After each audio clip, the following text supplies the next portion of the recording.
कविता से शुरुआत करने वाले हैं।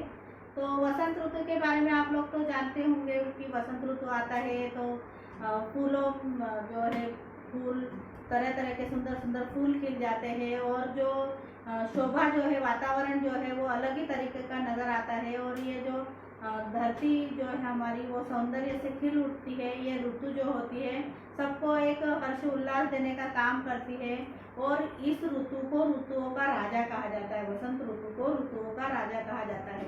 तो इस ऋतु में क्या क्या परिवर्तन होते हैं इसके बारे में हमको इस कविता में पढ़ना है। आया वसंत, कक्षा 6 का पहली कविता आया वसंत।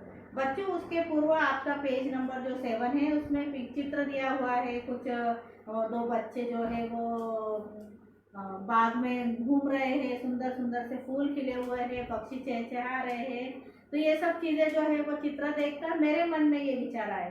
तो बच्चों ये चित्र आपको भी ध्यानपूर्वक देखना है और आपको देखकर क्या लग रहा है, यानी ये जो चित्र देखकर तो उसको आपको अपने भाषा में अपने विचार जो है इस पंक्तियों में लिखना है। किताब में जो आपको स्पेस दी हुई है तो उसमें आपको लिखना है। तो आपके विचार आपको इसमें लिखना है। जब भी कक्षा लगेगी तो मैं आप लोगों से ज़रूर पूछूंगी कि आपने इसके बारे में क्या लिखा है और आपको आपके मन में क्या विचार आए। तो इस बारे में आप लोगों को कुछ पंक्तियाँ कुछ लाइनें चाहे कविता के रूप में लिखिए या ऐसे ही सिंपल लिखिए, जैसा भी आप चाहे उचित समझे उस तरह से आपको ये लिखना है, पर लिखना सभी को है। तो हम लोग कविता की शुरुआत करते हैं। कविता का नाम है आया वसंत। बच्चों ये सोहनलाल द्विवेदी द्वारा रचित कविता है। पढ़ते हैं हम लोग। वसंत ऋतु को ऋतुओं का राजा कहते हैं। इस ऋतु में प्रकृति अपना अपूर्व सौंदर्य दर्शाती है, मतलब जितना भी प्रकृति के पास है वो सब सौंदर्य जो है वो न्यौछावर करने का काम जो है इस ऋतु में होता है। हमें भी वसंत ऋतु से प्रेरणा लेकर अपने तथा दूसरों के जीवन में आनंद भरना चाहिए। जैसा ये वसंत ऋतु जो है सृष्टि में आनंद भर देता है, उसी तरह से इससे कुछ प्रेरणा लेकर हमको भी हमारे जीवन में आनंद उतारना चाहिए, जीवन में आनंद भरना चाहिए और वही आनंद हमको दूसरों में भी बांटना चाहिए। तो हर घर आंगन जो है खुशियों से महकता और चहकता नजर आना चाहिए। तो चलो कविता की शुरुआत करते हैं। आया वसंत छाई जग में शोभानंद। वसंत ऋतु आया है, कवि कह रहा है कि वसंत आया वसंत आया। वसंत आने से क्या हो गई, संपूर्ण जग में यानी संपूर्ण सृष्टि पर एक शोभा सी छा गई है। सरसों खेतों में उठी फूल, सरसों के फूल जो है पीले पीले फूल जो है पूरे सरसों जो है वो खेतों में फूल उठी है, सुंदर सुंदर उसके ऊपर पीले पीले फूल लगे हैं और देखने में बड़े ही सुंदर वो खेत जो है वो नजर आ रहे हैं कि उसके ऊपर के पीले पीले फूल वो ऐसे मुस्कुराते हुए नजर आ रहे हैं। बोरे आमों में उठी झूल।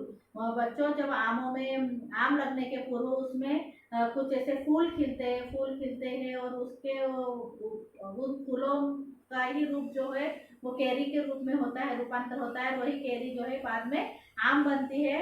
तो उसी आम के पेड़ में क्या है, बोरे जो है यानी आम के जो फूल है वो झूल उठे हैं। सरसों खेतों में उठी फूल, बोरे आमों में उठी झूल। बेलों में फूले नए फूल। बेल जो लगी है तरह तरह के वृक्षों के ऊपर बेलें चढ़ी हुई रहती फूलों की, तो उसमें सुंदर सुंदर खुशबूदार जो है फूल उग गए हैं। पल में पतझड़ का हुआ अंत, आया वसंत आया वसंत। पतझड़ ऋतु जो है आप लोगों को पता है पतझड़ क्या होता है।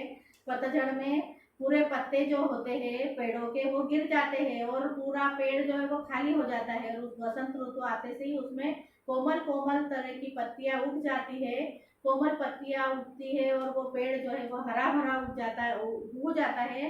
तो उन्होंने कहा कि पतझड़ जो है उसका अंत हो चुका है, मतलब पत्ते जो गिरने का समय वो खत्म हो चुका है और अब उसके ऊपर को नई नई बहार ने जन्म लिया है।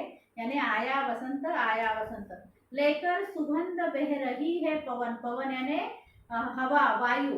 तो ये वायु उड़ रही है, हवा जो उड़ रही है तो वो कैसी उड़ रही है, तो जो सुंदर सुंदर फूल खिले फूलों के अंदर जो खुशबू है उस खुशबू को लेकर हवा जो है उड़ रही है। हरियाली छाई है वन वन। वन वन में जो है हरियाली छाई है। हर जंगल की ओर नजर दो, पूरी धरती की ओर अगर हमारी नजर घूमती है तो चारों ओर हरा भरा वातावरण हमको नजर आता है। सुंदर सुंदर फूल खिले हुए, उसमें से अच्छी सी खुशबू जो है वो बह रही है। सुंदर लगता है घर आंगन। जो बाहर हरियाली है उस कारण से हमारे घरों में भी खुशियाँ छाई है और ये हरियाली जो है हमारे घर आंगन को भी सुंदर बना रही है आज मधुर सब दिग दिग्गत। अब कवि यहाँ कह रहा है कि मधुर, मधुर यानी मीठा। आप लोगों को सबको पता है कि मधुर का मतलब होता है मीठा। तो आज जो है हर जगह मधुर, मिठास है। मिठास मतलब हर चीज मीठी लग रही है ऐसा नहीं है। मिठास है मतलब हर जगह जो है खुशी का वातावरण है, सबके चेहरे पे मुस्कान है। हर व्यक्ति, चाहे वो बच्चा हो, बूढ़ा हो, जवान हो, सभी लोग बड़े खुश हैं क्योंकि वसंत ऋतु आया है। वसंत ऋतु से हरियाली छा गई है और हमारे मन में भी एक नई उमंग जाग उठी है, नई चेतना जाग उठी है, जिसके कारण हम भी प्रसन्न और प्रफुल्लित नजर आ रहे हैं। इतने सुंदर सुंदर फूल खिले हुए हैं, तो उसके ऊपर जो है हम लोगों ने देखा होगा कि फूलों के ऊपर भौरे जो है वो मंडराते हुए नजर आते हैं। भौरे क्यों मंडराते हैं? तो फूलों के अंदर का रस पीने के लिए, उसके अंदर का मधु पीने के लिए भौरे जो है फूलों के आसपास मंडराते हैं। तो ये मंडराते हुए जो वो आवाज करते हैं, उनकी आवाज जो होती है उनकी, तो ये भौरे क्या कर रहे हैं? तो गीत गा रहे हैं, ऐसा कवि कह रहे हैं। भौरे गाते हैं नया गान, नया नया गान वो भौरे जो है वो गा रहे हैं। कोकिला छेड़ती कुहू तान। कोकिला जो जो पक्षी होता है, इसका जो कंठ होता है वो बड़ा मधुर होता है। जब आम के पेड़ पर भौरे झूल उठते हैं, तो ये कोयल जो है आम के पेड़ पर वो बैठकर सुबह सुबह कुहू कुहू की तान छेड़ती है। और वो ये कुहू कुहू की तान सुनने में हमको बड़ा आनंद आता है। उसकी आवाज में इतनी मिठास होती है कि वो जो तान जब हम सुनते हैं तो हमारा मन जो है वो मंत्रमुग्ध हो जाता है। तो ये कोकिला भी उस पेड़ के ऊपर बैठकर कुहू की तान छेड़ रही है, मीठे मीठे स्वर में वो गायन कर रही है सब जीवों के सुखी प्राणी। ये सब चीजें देख के सब जीव जो है आज हर जगह सुखी सुखी नजर आ रहे हैं, क्योंकि संपूर्ण धरती पे हरियाली है और सबके मनों में भी खुशियां छाई हुई है। तो यहाँ कवि कह रहे हैं कि सब जीव, चाहे वो छोटा सा जीव क्यों ना हो, पशु पक्षी क्यों ना हो, मानव क्यों ना हो, सभी जो है वो आज सुखी नजर आ रहे हैं। इस सुख का हो अब नहीं अंत। ये जो हरियाली है हमेशा कायम रहे, ऐसा ही रहे हमेशा वातावरण, और इस सुख का कभी अंत नहीं होना चाहिए। हर घरों में जो मुस्कुराहट है, बच्चों के, वृद्धों के, या जो भी घर में मनुष्य स्त्रियां हैं, उनके मुख पे जो मुस्कुराहट है, उनके मन में आनंद है, उस आनंद का कभी लोप होना नहीं चाहिए, इसका कभी अंत नहीं होना चाहिए।